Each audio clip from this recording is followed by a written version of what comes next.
Joining us now, former U.S. Attorney and senior FBI official Chuck Rosenberg and law professor and former U.S. Attorney Barbara McQuade. I'm so glad to have you two here. Barbara, how concerned would you be, if you're the Justice Department, that Trump is using delaying tactics here, asking for the master could slow it all down? I think the one concern that I would have here, Andrea, is it could slow down the investigation, but more importantly, it could slow down the damage assessment that the intelligence community wants to conduct. If documents have been spilled, so to speak, then it could be that we have sources overseas whose lives are in danger, or that some of our signals intelligence has been compromised. Every day that the Justice Department is kept from those documents is a day that that assessment can't go forward. And so, to me, that's the biggest concern here. And Chuck, how do you read the fact that this judge, who does outrank the federal magistrate who has been presiding over this whole Mar-a-Lago search warrant, Bruce Reinhart, how do you read the fact that she said, before even seeing the Justice Department's response, that she was preliminarily inclined to accept the request for a special master? Yeah, a little bit hard to read her mind here, Andrea, but if I had a guess, it might be that she's concerned about the appearance of neutrality. Look, the government creates filter teams all the time. This is not infrequent, and they're good at it. And when I was a federal prosecutor, I served on filter teams, and I served on the other side of the transom, on the investigative teams. But she may think, in a high-profile case, and they don't get much more high-profile than this one, that having a neutral third party is better for everybody in the long run. I'm with Barb. I'm not sure it's necessary. It seems like the government has done the work, could do the work, will do the work. But if that's her concern, Andrea, that might be why she signaled that intention before really even hearing from the government on it. And Barbara, if they do get this special master, would the former president and his lawyers gain access to the output from the search? Would that mean beyond something that's privileged?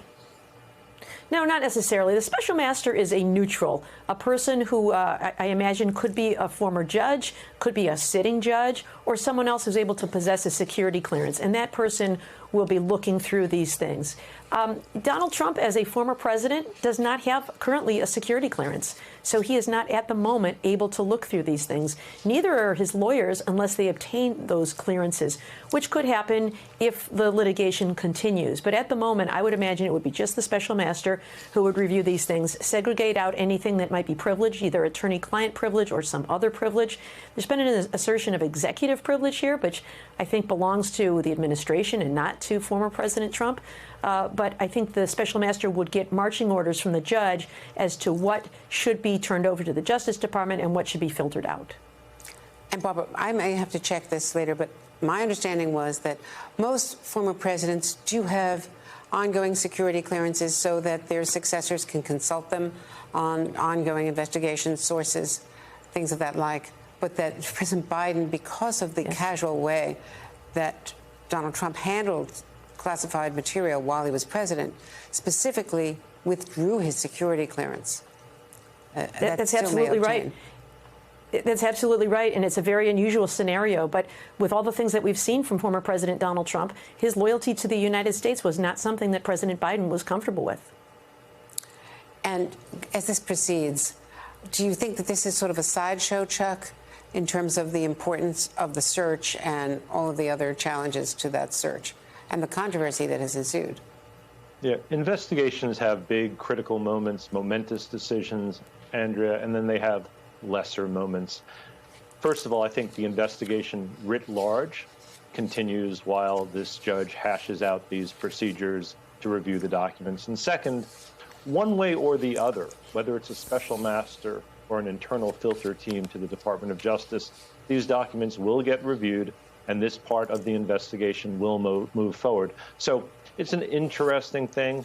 You know, Barbara and I, as former federal prosecutors, like to think about it and talk about it. But in the end, I think this is not a big, critical, do or die, make or break moment for the investigation.